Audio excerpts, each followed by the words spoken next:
Code को ध्यान में रखते हुए मैथ का कुछ चुनिंदा प्रश्न लेकर आया हूँ, जिसमें आपका मैथ का पूरा सिलेबस कवर होगा। ठीक है, जो आपके लिए बहुत हेल्पफुल होगा। तो आइए प्रश्न स्टार्ट करते हैं। फर्स्ट प्रश्न लेते हैं आपके बुक्स है।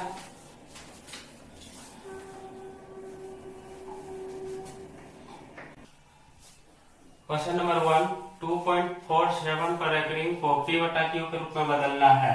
ठीक है, इसे बदलने के लिए दो तरीका है। पहला, माना कि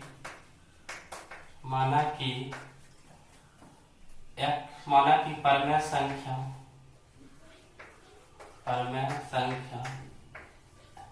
x बराबर x बराबर 2.47 पर रहते हैं। x बराबर 2.47 जितना पर रेकरिंग है वो पुनरावृत्ति चलते रहेगा। 4747 समीकरण एक में पॉइंट के बाद जितना अंक है उतना एक पर जीरो बैठा कर गुना करेंगे। पॉइंट के बाद दो अंक है 180। समीकरण एक में 180 दोनों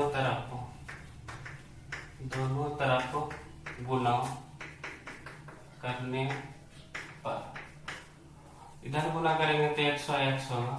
इधर गुना करने पर जितना जीरो रहता है पर पॉइंट उतना दाएं तरफ भागता है। तो यहाँ पॉइंट दाएं तरफ दो जीरो के बाद दो अंक जीरो मतलब दो अंक के बाद पॉइंट यहाँ आएगा 247.47 ये चलते रहेगा। इसमें बेसिकली होता क्या है, पॉइंट के बाद इक्वल नंबर आनी चाहिए। अब समीकरण 2 घटा 1 से समीकरण 2 है आपका 100x बराबर 247.47। समीकरण आपका एक है x बराबर दशमलव सामने दशमलव, इधर वाला इधर और इधर वाला इधर रख लेंगे। समीकरण 1 इससे घटाएंगे, यहाँ माइनस यहाँ हो जाएगा आपका 99x। यहाँ पॉइंट के बाद सभी जीरो हो गए।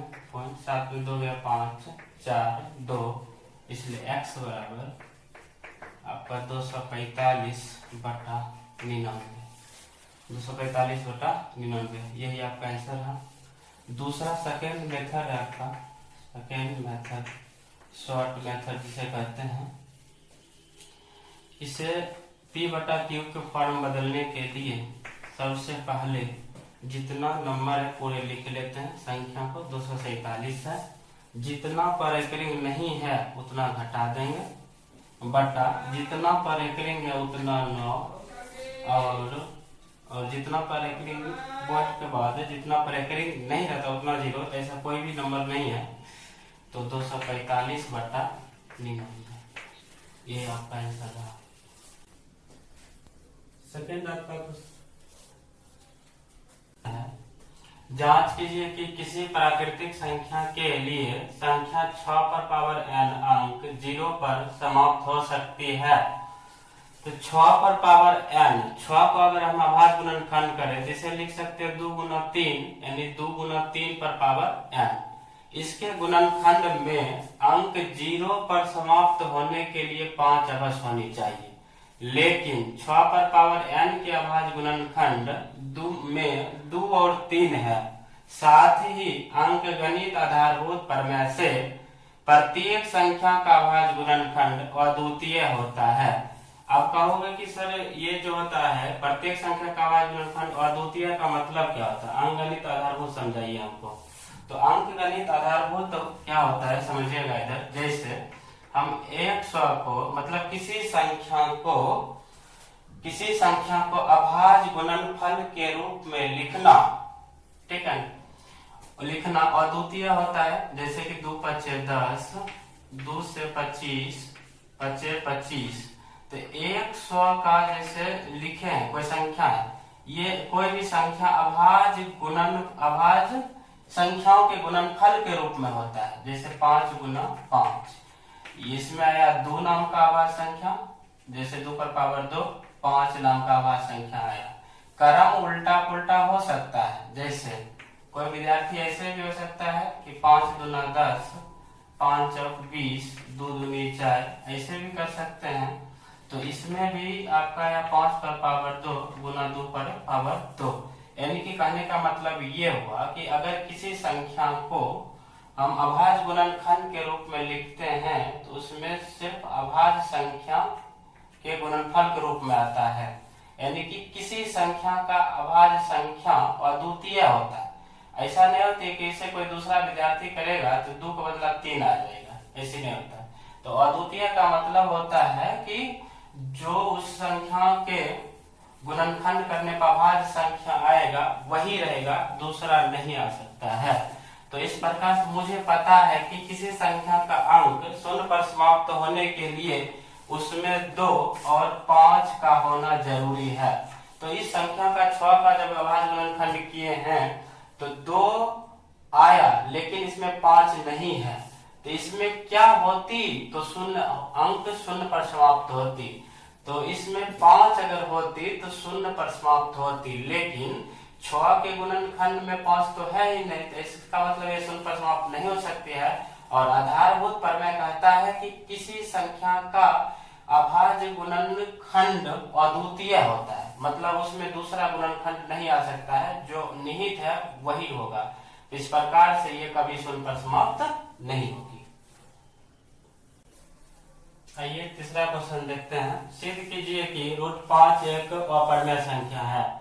तो ऐसी बात है तो मान कर चलते हैं कि माना कि √5 बराबर p/q, जहाँ q = नॉट 0। p/q का मतलब होता है कि मान लिए कि परिमेय संख्या, तथा इसमें मान लीजिए कि इसका जो उभयनिष्ठ गुणनखंड है 1 है। इसका मतलब मौसा इसमें से 1 है, 1 के सिवा कुछ भी नहीं मिलती है। दोनों तरफ वर्ग करने पर, दोनों तरफ जब वर्ग करेंगे तो इसका 5 p² क्रॉस मल्टीप्लिकेशन कर लिए, गुना तिर्यक गुना 5q² बराबर p²। तो देखते हैं कि ये 5 के मल्टीपल में है, और कोई भी चीज 5 के मल्टीपल में होता है तो वह 5 से विभाज्य होती है, और इसके बराबर p² है, तो इसका मतलब p भी 5 के मल्टीपल में होगा, यानी कि p² 5 से विभाज्य है। और मुझे पता है कि जब कोई किसी का स्क्वायर विभाज्य होता है किसी संख्या से, तो उसका मूल संख्या भी उससे विभाज्य होती है। तो इस प्रकार से तो p भी 5 से विभाज्य होगी। अब p बराबर 5m, p बराबर 5m इसलिए माने कि p जो है 5 का गुणज है, यानी कि 5m इसे मान लीजिए, जहां m एक आपका पूर्णांक संख्या है, तो p² बराबर, या अगर p² बराबर लिखना चाहें तो इसे लिखेंगे 5m का होल स्क्वायर। p² बराबर मुझे मालूम है समीकरण 1 में कि 5q² होता है। p² की जगह मैंने 5q² रखे, 5 से इधर काटे 5 25।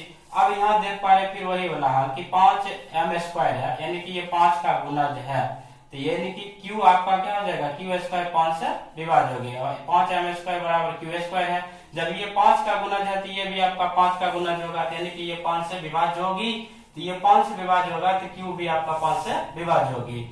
चूंकि इसमें इस प्रकार देखते हैं कि इस प्रकार हम देख पा रहे हैं कि p एवं q में उभयनिष्ठ गुणनखंड 5 आया है, p एवं q में उभयनिष्ठ गुणनखंड 5 आया, जो हमारी मान्यता के विपरीत है।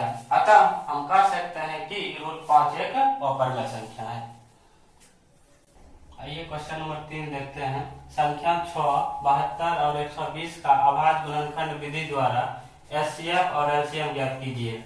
6 का अभाज्य गुणनखंड 2 तिया 6, 2 से लगेगा, यहाँ 2 से इसको लगाएंगे 36 बार में, 2 से 18 बार में, 2 9 18, 3 तिया 9, इसको 2 से लगाएंगे 60 बार में, 2 6 12, 0 बैठा देंगे, 2 तिया 6 यानी कि 0 बैठा देंगे, 2 से 2 कम 2, 2 5 10, 3 5 15।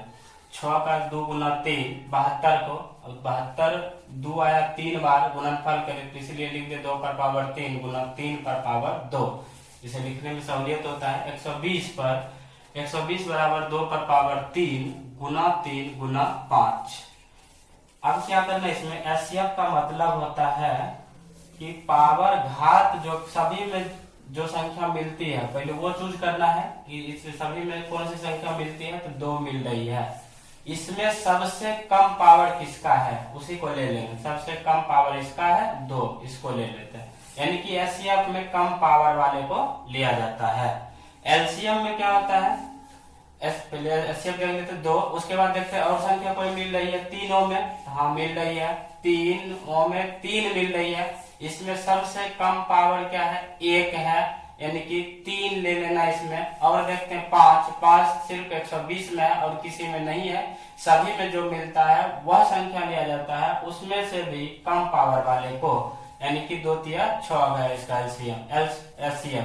एलसीएम की बात करें, इस सभी में से पहले जो मिलती है उसे लेना है, तो 2 मिलती है, इसमें से सबसे ज्यादा पावर वाले को उठा लेना है, 2 पर पावर 3 उठा लेना है, गुना। उसके बाद देखते हैं कि 3 मिलता है सभी में, सबसे ज्यादा पावर कितना है 3 पर पावर 2, तो 3 पर पावर 2 उठा लिए। इसमें क्या होता है एलसीएम में जो छूट जाती है उसे भी ले लिया जाता है। तो इसमें क्या छूट गया आपका 5, तो 2 पर पावर 8, 8 5 40, 9 360, ये आपका आंसर है। आइए नेक्स्ट प्रश्न देखते हैं। इसमें कहा जा रहा है कि 0.284 को P बटा 2n गुना 5n के रूप में लाए। इसे देखकर आपको कुछ याद आता होगा कि अगर जिसके हर में 2n गुना 5n रहता है वो शांत दशमलव भिन्न होती है। तो इस संख्या को इस फॉर्मेट में बदलना है, तो इसके बराबर क्या लिख सकते हैं 284, इसको दशमलव यहाँ सुनाएंगे तो मतलब 1 पर 3 जीरो आएगा। तो मुझे पता है कि एक चीज जान लो कि जितना जीरो रहता है 1 पर उसमें उतना 2 और उतना 5 होती है। अब देख लीजिए, ट्राई कर लीजिए, 2 गुना 5 10, 2 गुना 5 10, 2 गुना 5 10, यानी कि 10 का 3 है, 3 को 10 आ रहा है, 3 1 पर पावर 3। इससे क्या समझ में आ रहा है, इससे समझ में आ रहा है कि 1 पर जितना जीरो उतना 2 पर 3 हो, उतना 2 होगा उतना 5 होगा। 3 जीरो है, 3 2 3 5, यही आपका आंसर है। आइए नेक्स्ट क्वेश्चन देखते हैं। 7x प्लस 1 के शून्यंक अल्फा और बीटा हो तो 1 by alpha plus 1 by beta का मान क्या होगा। तो इसका शून्यंक दे रखा है कि 5x square minus 7x plus 1 के शून्यंक अल्फा एवं बीटा है। यहाँ a बराबर 5 है, b बराबर -7 है, c बराबर 1। अब 1 by alpha plus 1 by beta बराबर, तो अल्फा इंटू एलसीएम लेंगे इसका, तो अल्फा इंटू बीटा होगा।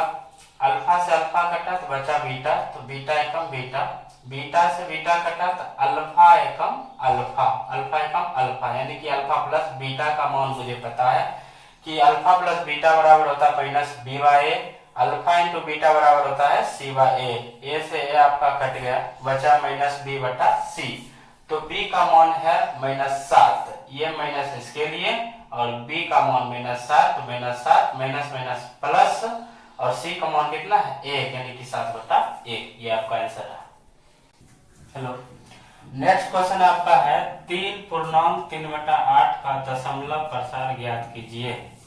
तो 3 पूर्णांक 3/8 को पहले पूर्णांक तोड़ेंगे, 8 तिया 24, 3 27/8, ठीक है ना। या तो इसे भाग दीजिए, या एक तरीका और है, क्या तरीका है आपका कि जितना 8 है उतना 5 बनाइए, जितना 8 है उतना 5 बनाइए। या तो आप भाग भी दे सकते हैं 27 में 8 से, 8 तिया 24, 7 में 4 गया 3, 7 में 4 गया 3, 8 तिया 24, 8 तिया 24, 10 में 4 गया 6, यहाँ कट गया 8 से 3 56, 8 से 3 56, यहाँ दशमलव होगा, यहाँ क्योंकि अपना मान से 0 लिया 3.37 चलते रहे, 3.375 आंसर होगा इसका। आइए नेक्स्ट क्वेश्चन देखते हैं। पूर्ण वर्ग बनाने की विधि से 2x square minus 7x plus 3 बराबर 0 के मूल ज्ञात कीजिए। देखो पूर्ण वर्ग विधि होता क्या है, पहले इस बात को समझते हैं। जैसे कि अगर आपको मिल जाए कि a स्क्वायर प्लस 2ab, तो आप कहिएगा कि यहाँ कि अगर इसका वर्ग बनाने के लिए कह दिया जाए, आप कहिएगा कि अगर यहाँ हमको मिल जाए b का स्क्वायर, तो ये किसी का वर्ग बना लेगा, किसका वर्ग, a प्लस b का होल स्क्वायर। इस यही फॉर्मेट का इस्तेमाल करते हुए यहाँ पर प्रयोग करेंगे। यहाँ देखिए 2x² माइनस 7x प्लस 3 बराबर 0। इसे पूर्ण वर्ग विधि से हल करने के लिए a को आपको स्क्वायर के रूप में बनाना पड़ेगा। a स्क्वायर तभी बन सकता है या तो 2 को हटा दीजिए या इसी 2 से गुना कर दीजिए। चलो हमने क्या किया, इसे 2 को हटा देना, भाग दे दिए दोनों तरफ। अगर 2 से इसमें भाग देंगे तो यहाँ बचेगा x², यहाँ 2 से भाग देंगे 7/2x प्लस यहाँ 3/2, यहाँ 0 बचेगा, 0/2 यानी 0। अब इस चीज को यहाँ देख पा रहे हैं कि यहाँ तो a² बना रहा है, यहाँ a² बना रहा है, यहाँ तो यहाँ बन रहा है आपका a², ध्यान दीजिएगा, माइनस यहाँ क्या बन रहा है, यहाँ देखो कि आपको a पकड़ा गया, a तो है, a है, लेकिन हमें क्या बनाना है 2ab बनाने के लिए मुझे क्या करना पड़ेगा, यहाँ जैसे कि 7/2 है और गुना x है, तो x का मान कितना है, a है, पकड़ ली। इसमें 2ab बनाने के लिए तो यहाँ 2 देना पड़ेगा अपना मन से, क्या देना पड़ेगा 2। जब यहाँ 2 दिए हैं अपना मन से, कितना दिए हैं 2, चलो इसे